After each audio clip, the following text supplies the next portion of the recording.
Почитувани добро вечер, јас сум Александар Видиновски, вие гледате само вистина вечерва со Јоан Деспотовски, добро вечер. Добро вечер, благодарам. И со Игор Есмиров, добро вечер и за вас. Добро вечер. За прв пат до само вистина, ви благодарам што ја прифативте поканата. Секогаш се радувам нов човек за нас во студио кој ќе дојде.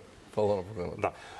Во ред ќе почнеме со ние како јавност, да речеме, многу често знаеме да создадеме од непостоечка ситуација да направиме повод за политичка пресметка, за пресконференции за изјави, така последното е предвремени избори.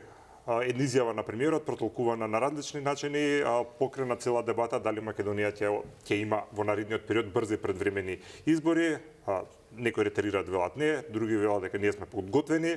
Дали вака како што е поставена политичката сцена во Македонија, со овој однос на стилите, со ово обкружување на некој политички субјект му е во план или би било добро за него да има предвремени избори? Па според најавата тие предвремени избори треба да бидат следната пролет, како што знам, што значи дека една година пред редовните избори, што би било добар тест и за позицијата и за опозицијата да се испробаат на терен кој колку вреди во моментов по број на гласови, по рейтинг, за да може да ги спроведе политиките кои ги зацрта во предизборната кампања.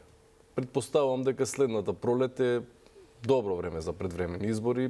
Во оваа пролет е прерано, летото ќе помине, доаѓа есен, значи следната пролет објективно може да има предвремени избори. Да, многу луѓе анализираат следната пролет ја посочуваат како можен термин, по нека политичка тоа е логика. најобјективно, ако размислите вака, тоа е, да, по некоја политичко логика е најобјективно да има следната пролет. Или ако нема следната пролет, тогаш доаѓаат редовните. Нема логика да има. Да, мислите дека нема владата да дочека целиот мандат од 4 години да го помине? Мислам дека следната пролет веќе ќе биде време за предвремени избори. Што може да добијат, а што да изгубат со таква евентуална одлука? Правиме анализа секако. Па ќе видиме што ќе испорачаат во текот на оваа година. Ако има некои позитивни сигнали во однос на придвижување на европските интеграции, не знам, нови инвестиции, консолидација на буџетот, тогаш најверојатно може да очекува и подобар резултат од претходниот и да видиме што ќе испорача опозицијата од нивна страна. Дали ќе понудат некои решение или ќе гледаме исто што го гледаме до сега. Како ви се чини вака работите, да имате искуство во овие работи? Ми се чини дека не постои опозиција моментално релевантна во Македонија. Ќе стигнеме до тоа, меѓутоа има владата добри перформанси да испорача доволно резултати пред гласачкото тело за да може да како производ да настапи на предвремени локални избори. Па видете, мислам дека има добри перформанси, да. Мислам дека има добри, има и доволно време. Години и нешто има време, значи може да испорача дел. Која е најаката страна според вас? Не знам дали ќе може во европската агенда, таму сме прилично заглавени, позициите се ни напред ни назад, меѓутоа во делот на јавниот превоз најверојатно ќе има некое поместување во главниот град. Предпоставувам дека ќе има поместување во градење на автопатиштата Кичево-Охрид таму, што е прилично големи инфраструктурни проекти. И мислам дека ќе почнат некои капитални нови инвестиции кои ќе му дадат дополнителен ефорт за да може да излезе на избори и да добие подобар резултат од Добро, Деспотовски го делите вие мислењето дека владата за сега има солидни перформанси кои што ќе може да ги презентира за една година при евентуални предвремени парламентарни избори? Па делумно да, секако се ако гледаме од аспект на се зборуваме како граѓани, нели го почитувам ставот на Игор. Ајде да трнеме од тоа дека неспорно дека желба има. Имаше една амбициозна најава пред неколку дена со порано се викаше план за јавни инвестиции, сега се вика стратегијата за крупни инфраструктурни проекти, не го запамтив официјалниот назив, меѓутоа е поприлично амбициозна агенда, која што најави, мисля дека беше премиерот и министерот за финансии. Знаете како, ако се влезе во реализација, затоа што таков тип на план постоеше, ама постоеше пред 20 на години. Тогашните влади во соработка со Светска банка изработуваа слични документи како рамка повеќе годишна, која што секоја година се обновуваше, меѓутоа мисля дека во тој период малку недостасувавме со отчетност до каде сме стигнале со реализација, се надам дека тоа нема биде сега случај. Така да ако се влезе амбициозно во реализација, кој се влезе амбициозно во најавата, ефектот економски нема да изостане. Да искоментираме на вашето прашање поврзано со изборите и со учинокот. Да. економијата е клучна тема. И останува клучна тема. Се друго според мене, ајде да кажеме споредно, бидејќи луѓето ги интересира тоа. Очекувањата се големи, така што учинокот на владата ќе се мери и согласно очекувањата кои што ги имаат граѓаните во тој сегмент. Така што ако се влезе во реализација на тоа, се прашање ќе биде дали тајмингот за изборите ќе биде соодветно дефиниран за следната година или ќе се чека редовниот термин, пошто денеска случајно погледнав изјава од премиерот поврзана со дообјаснување на некој начин на тоа што го кажал бидејќи не ја прочитав за предвремените избори, кај што беше дека уствари очекува, односно се надева дека ќе бидат и кон редовниот термин. Така да гледам дека се уште не е тоа дефинирано како прашање, не мислам дека е добро да шпекулираме сега кои се нивните намери. Значи ако владата влезе во реализација на економската агенда која што ја најави, во тој случај веројатно тоа ќе влие на датумот на Добро, чисто да бидат изборите. јасно за гледачите, бидејќи ве познаваат како поранешен висок функционер на СДСМ, вечерва настапувате од како своја член на лична СДСМ, позиција. исто како граѓани, не е спорно, да. Јасно, генерално опозицијски настроен или Знаете дали се уште имате таа способност како опозиционер да направите критички осврт врз работењето на владата? Секако да, зашто да не. Да. Знаете како, значи фактот, значи членството во една или во друга политичка партија никош не ме ограничувало, мислам сум бил член само на СДСМ, секако меѓутоа никош не ме ограничувало да размислувам од слободно и кога сме биле во позиција на власт, па да се осврнам и тогаш критички, и кога сме во позиција на опозиција, па да кажем нешто што резонира. Што знаете како, ние можеме сега да седнеме тука и кажеме ништо не чини, а при тоа граѓаните знаат дека некои работи се окей.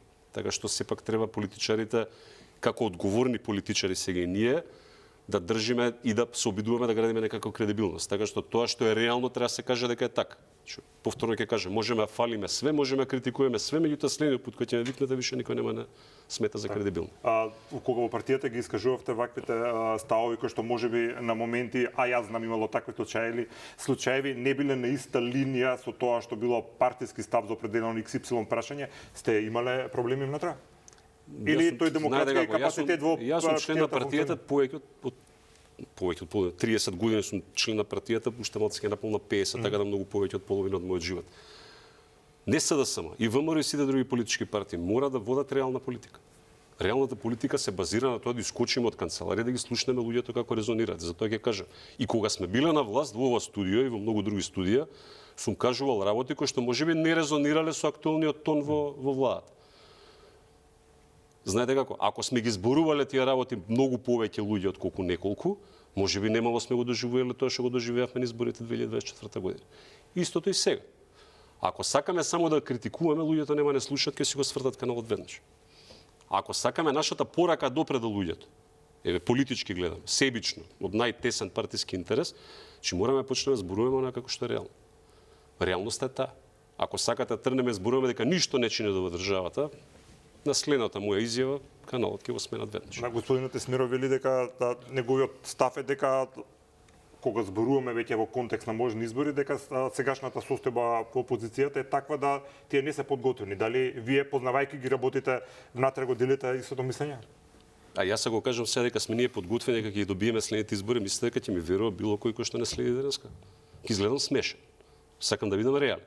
Реалноста, имавме избори пред 6 месеци, прилика. Отприлика, 7. Резултатите ги знаеме. Нешто драматично се промени од тоаш? Не. Што би можела да искоментирам дополнително на таа тема? Така да, знаете како, значи, во моментот ситуацијата е таква да актуелната власт може да калкулира согласно нејзината агенда и потреби за кога највеќе одговара да организира изборен процес. Факт. Нема што да дискутираме тука. Ако сака СДСМ, ако сакаме ние како опозиција или било која друга опозицијска партија, прво треба да се наметне како релевантен чинител. Релевантен чинител не се наметнувате само со број на гласови. Се наметнувате во оној момент кога ќе почнете да наметнувате политики. Извинете, меѓутоа ние во последните 2 години политики никакви не наметнавме во оваа држава. Така што имам право и тоа отворено да го кажам. Затоа што ако си молчим, ако си истиот разговор ќе го правиме за 2 години, и за 2 години, и на никога не му правиме услуги. Ниту на граѓаните, ниту на самите себе, знаете како, ниту на ВМРО ДПМН. Затоа што нема да имаат реален опонент со кој што ќе си ги тестираат и соочуваат ставовите. Затоа велам, реалната политика како принцип мора да почнеме да практикуваме сите кои што сакаме одговорно да се бавиме со политика. Ако сакаме да продаваме празни приказни, има такви многу. Да, колку се искрени од ВМРО ДПМН кога велат дека на Македонија и треба поинаква опозиција, дека не е ова тоа што ќе биде своевиден контролор на власта, дека тамо треба да дојдат луѓе кои што ќе имат како што е од поголема национална самосвест и така натаму. Колку е да речеме некои такви паушални или само декларативни изјави, а во позадина на партијата ги одговара вака условно кажано слаба опозиција, или тие навистина сакат тамо нешто да се промени. Споруваме сега за искреноста во комуникациите. Видите, евидентно е дека е слаба опозицијата. Слаба опозиција краткорочно ни одговара на секоја власт, меѓутоа долгорочно не ја одговара ниту на власта, ниту на државата. Добро, може зошто да објаснеме на гледачите? Доколку не понудите нови идеи, доколку не понудите алтернатива, власта ќе биде се покомотна и покомотна и ќе може повеќе да греши без да биде казнета. И тоа сме го гледале до сега неколку пати. Затоа ни треба силна опозиција која ќе даде некоја нова алтернатива, нови идеи, креирање на нови политики, алтернатива на оваа власт, за да може да државата да оди напред. Добро, меѓутоа сега ќе се ставам во улога на опозиционер, чисто заради дебатата, тие велат, ние секојдневно изнесуваме во јавноста многу сомнежи за криминал, за непотизам, за корупција, меѓутоа никаква одек во институциите тоа нема. Кои се другите алатки со кои што ние може да се очигледно не го нашле вистинскиот пат до ушите на граѓаните. Треба да најдат вистински пат, како да им го прикажат. Не е само да излезете на пресконференција и да зборувате афери, корупцијски, не знам, непотизам.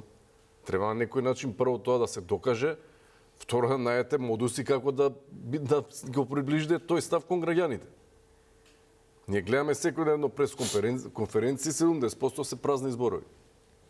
Ја ве прашувам, што сте запамтили од тоа, некоја корупцијска афера на Мицковски или некој непотизам, што го кажала власта, што го издржала со факти, кај што може да видиме евидентни докази. Гледате разлика во пресконференциите и тоа што се кажува нив помеѓу ВМРО, ДПМН и СДСМ?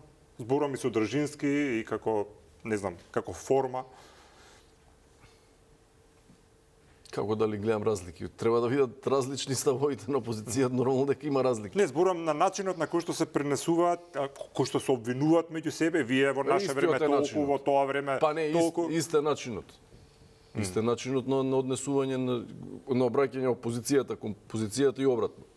Да. Се гледаме само дека се препукуваат преку пресконференција. Да, бидејќи многу граѓани реагираат дека име прекуглава од безбори репетативни пресконференции, каде што веќе состојбата на граѓаните или по Македонија не се ни споменува, едноставно случат за меѓусебни обвинувања. И сега прашувам, точно во секоја држава власт и опозицијата има различни ставови, се обвинуваат и тоа е многу природно и здраво, така е балансот во политиката, меѓутоа секоја сериозна држава, поготово помала, поготово кој што има многу големи проблеми, има неколку клучни точки каде што и власт и опозицијата, тука е тргаме партијата на страна, настапуваме под еден глас, така, под едно знаме сме сите. Меѓутоа, за жал, гледаме дека кај нас и за најважните политички прашања, ова многу пати го повторуваме, има диаметрално спротивни ставови. Сите се за Европска унија, ама едните сакат од тука, другите сакат од тука. И во место сме, да речеме. Што треба да се направи за да постигнеме македонско национално единство под нашите најважни три, да речеме, прашања, владење на право, економија и Европска унија, да речеме? Сега тоа е, како се вика, прашање од $1.000.000. Што треба да се направи? Многу работи треба да се направи. Почне од евроинтеграција. Како? Од евроинтеграција не едноставно да почне. Не, има се согласува, има сет на прашања. Не мислам дека е у процесот прашање од македонски, мислам, од прашање. Што ве прекинувам, значи идејата ми е да дадеме и некоја, да речеме, идеја како може нешто заеднички да се направи. Недостасува искреноста секако во односот, а е од таму да тргне. Значи, знаете како, ако немате елементарна комуникација, зборувам комуникација како елемент на домашно воспитување. Значи, недозволиво е нивото на дискусија се сведе на, сега да не ги цитирам соопштенијата, имав став за соопштенијата, мој патем речено, поврзани со соопштенијата на СДСМ за ВМРО, ќе си кажат ВМРО, нормално. Меѓутоа, заради тој став бев осуден од мојата партија дека при тоа се согласувам. А кој беше вашиот став чисто да дека речникот е уличарски. Дека тоа не личи на партијата. И знаете како? Секој оној кој што не излегува на улица и не поминува време со нормални луѓе, со нормални зборам луѓе кои што не се инфицирани со политика, Може да смета дека тоа е добро, меѓутоа вие го зборувате, тоа вие не сте партиски на меѓу нас тројца. Не, тој и граѓаните го Па зборуваат. имено. Да. Значи, па повторно се враќаме на реалната политика. Ако на луѓето им пречи тој речник, вие треба да го промените. Како очекувате дека ќе допре пораката до луѓето ако вие користите речник кој што не е соодветен? При тоа јас не се сметам дека сум не знам колку многу фин или не знам колку ми се туѓи некоректните зборови. И јас сум растен на улица како и сите ние, не е важно. Меѓутоа, одредено ниво на култура и на домашно воспитување ќе помогне ако ништо друго се седне да се разговара. Што првиот чекор е секојаш разговор. Не може да седнеме на маса и однапред да знаеме дека мора да се договориме. Не мора да се договориме. Али може да збориме.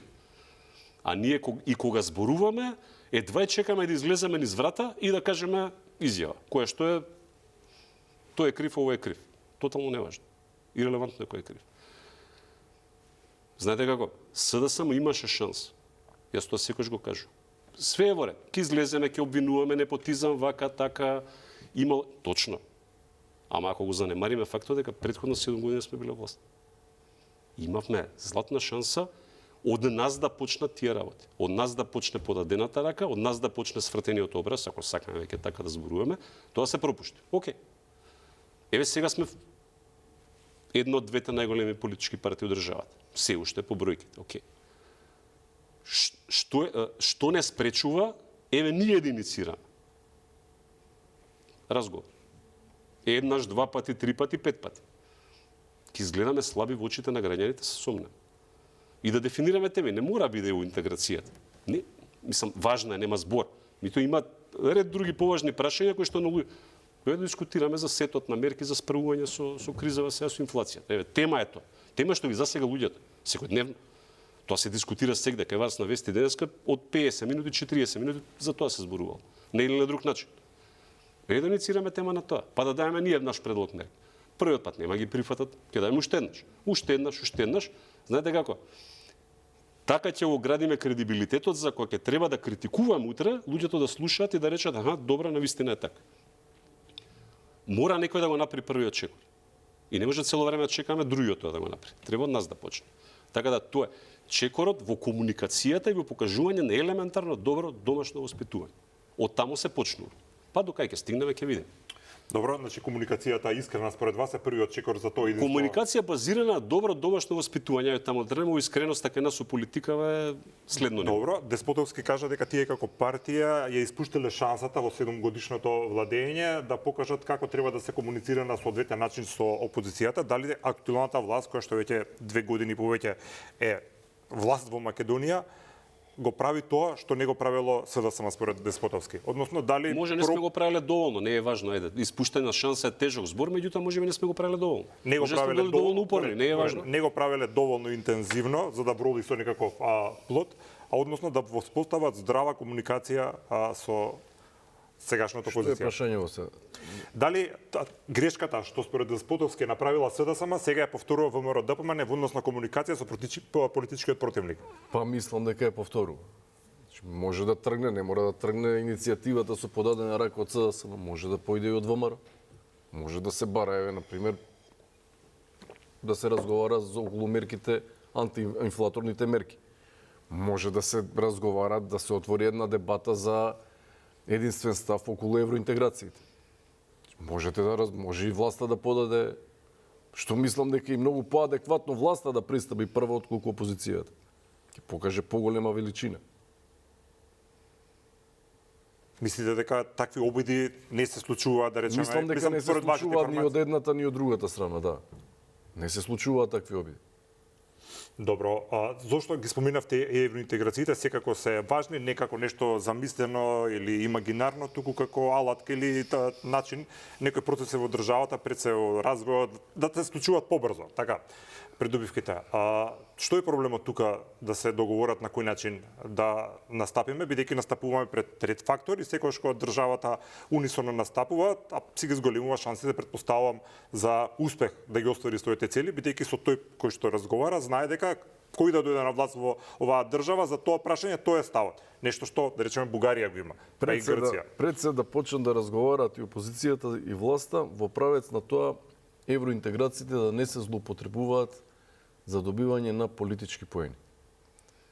да се представи дека постои еден предлог, кој е француски предлог, така наречен, меѓутоа позади кој стојат 27 земји членки на Европската унија. Ние немаме проблем со Бугарија моментално. Ние имаме проблем со 27 земји членки на Европската унија, кои испорачуваат барање.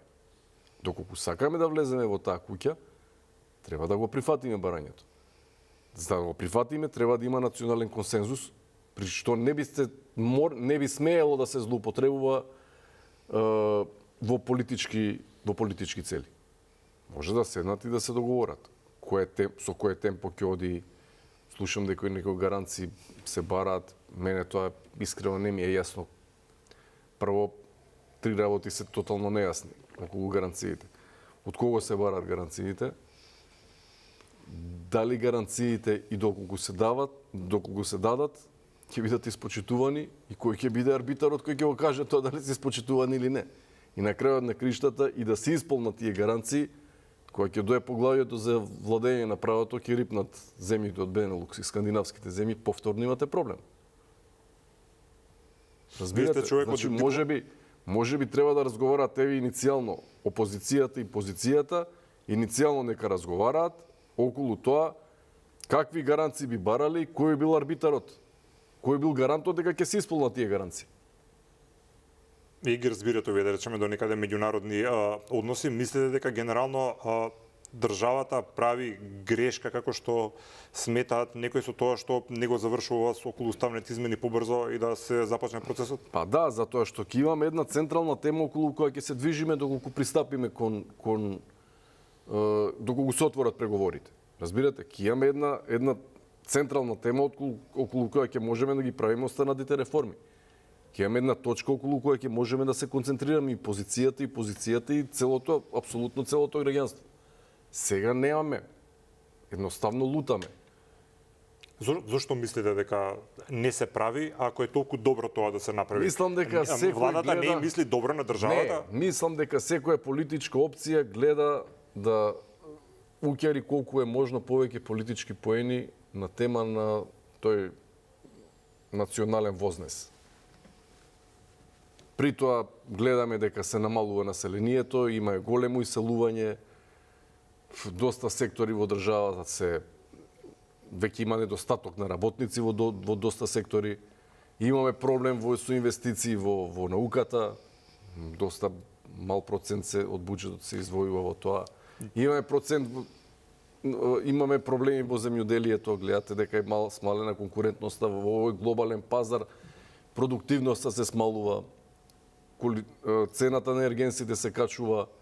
Че мора да бидеме дел од некоја поголема. Тоа е јасно, тука никој нема дилеми. Сега разговараме за начинот на кој што стигнеме до тоа, за придобивките ги знаеме, меѓутоа дали вие мислите дека владата намерно го обструирува, бидејќи се ово што го кажувате за придобивките е точно, меѓутоа тој чекор не се направи, дали мислите дека е неразумно барањето за некакви уверувања или гаранции дека Македонија во европскиот процес ќе биде вреднувана според начините кои што биле вреднувани или оценувани сите други држави, а нема да се занимава со идентитетски спорови поради тоа целиот европски пат што е многу важен за нас по повеќе основи да биде блокиран. Бидејќи ја претпоставам дека дилемата е тука. Не дали бугари не треба да бидат уставот. Ви одговорив јас на тоа прашање, значи вие не може да добиете никакви гаранции дека утре повторно нема да се отвори некој прашање. Идентитетско. Идентитетско и идентитетско. Што значи ново идентитетско прашање? Па еве, во моментот може ли ја претпоставите? Што би значило се ново? Се споменува, да речеме, историската комисија ако заглави негде, и дека може да... А таа е заглавена од која формирана?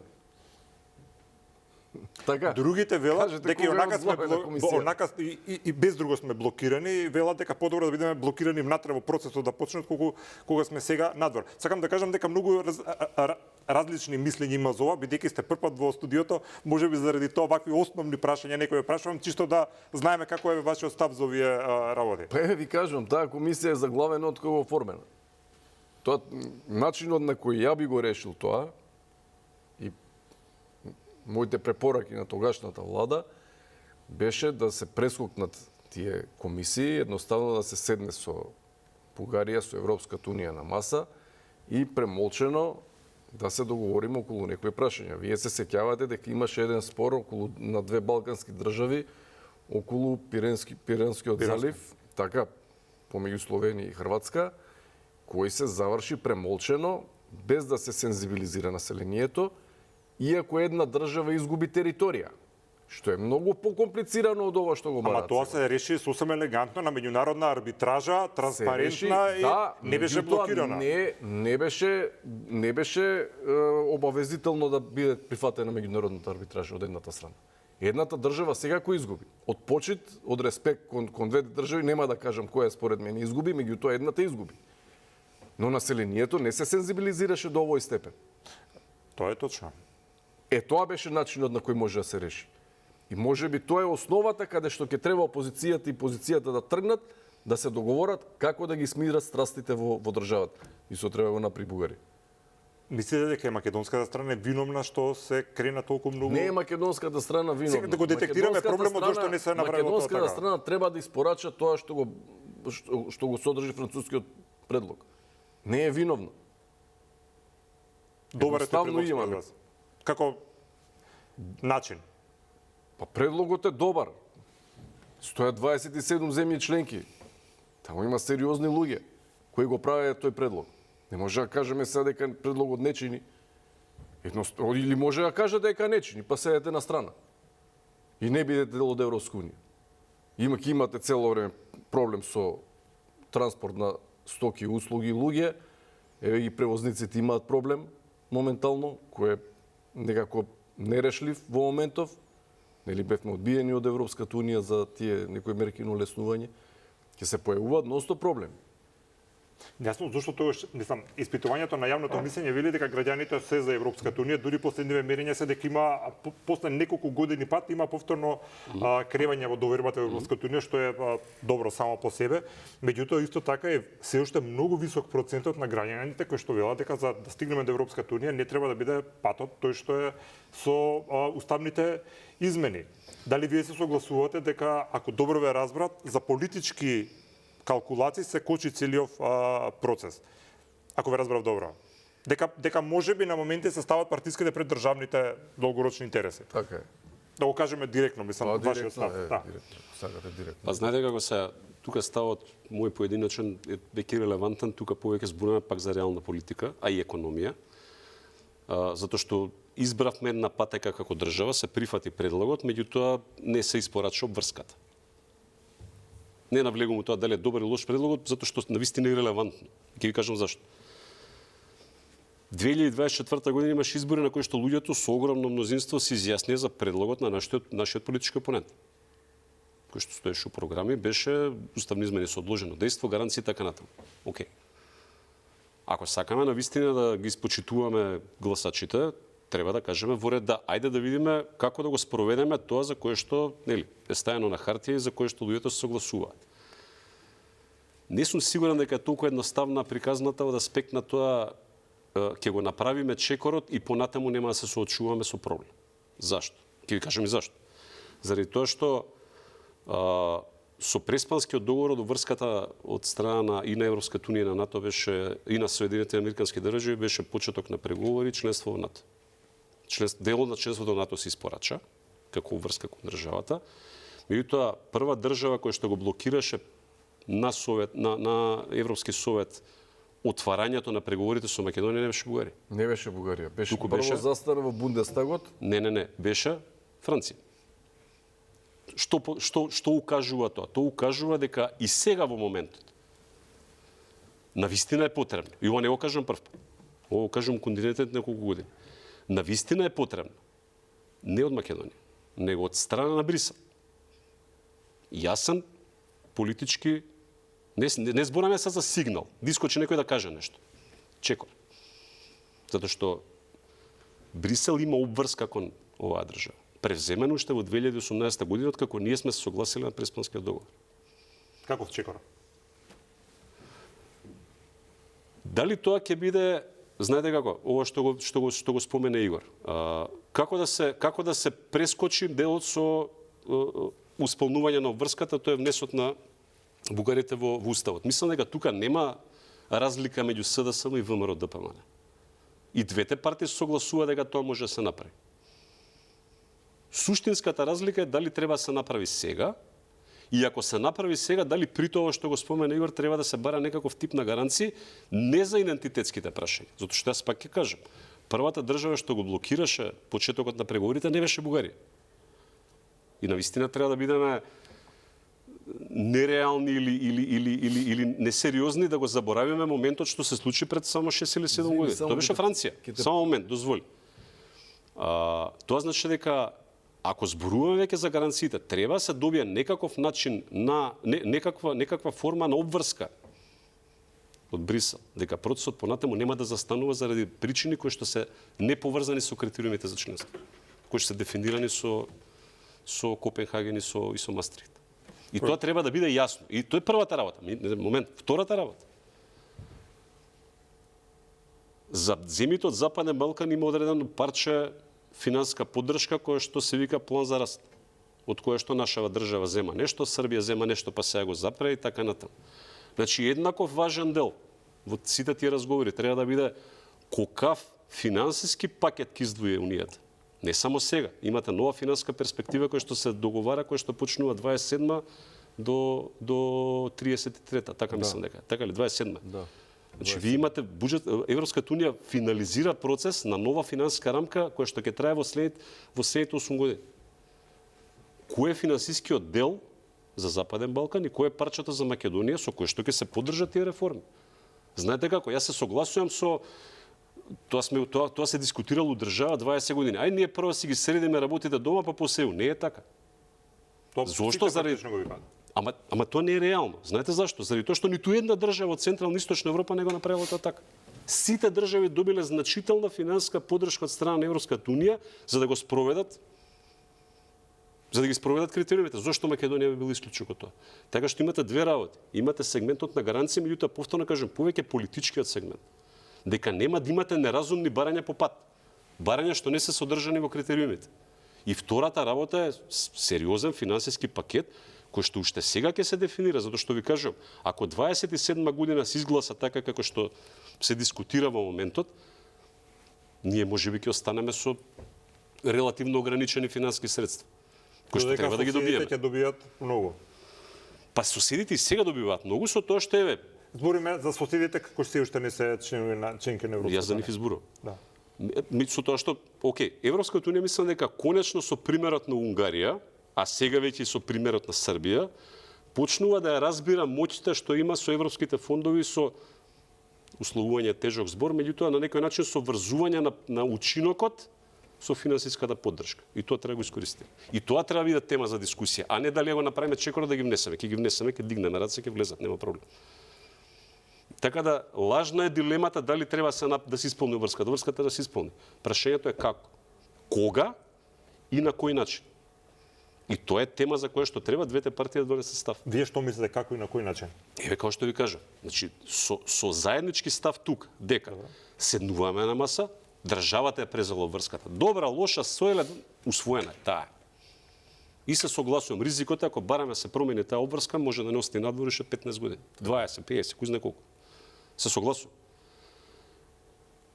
Ќе кажеме да, обврската ги се исполнува, меѓутоа бараме комитмент, бараме не е тоа ветување на хартија, дека нема да има неразумни, да имате барања други по пат кои што не се поврзани со критериумите кои што ги имале сите пред нас. И вториот дел, дајте да видиме што е во пакетот од 27 до 32 за регионот, специфично за Македонија. Ми се чини дека ова ако биде вака како што го велите, тогаш и исполнето барањето на владата за соевидни гаранции или последната изјава на министерот за надворешни работи Муцунски, ако добро го разбрав, уверување дека ќе биде.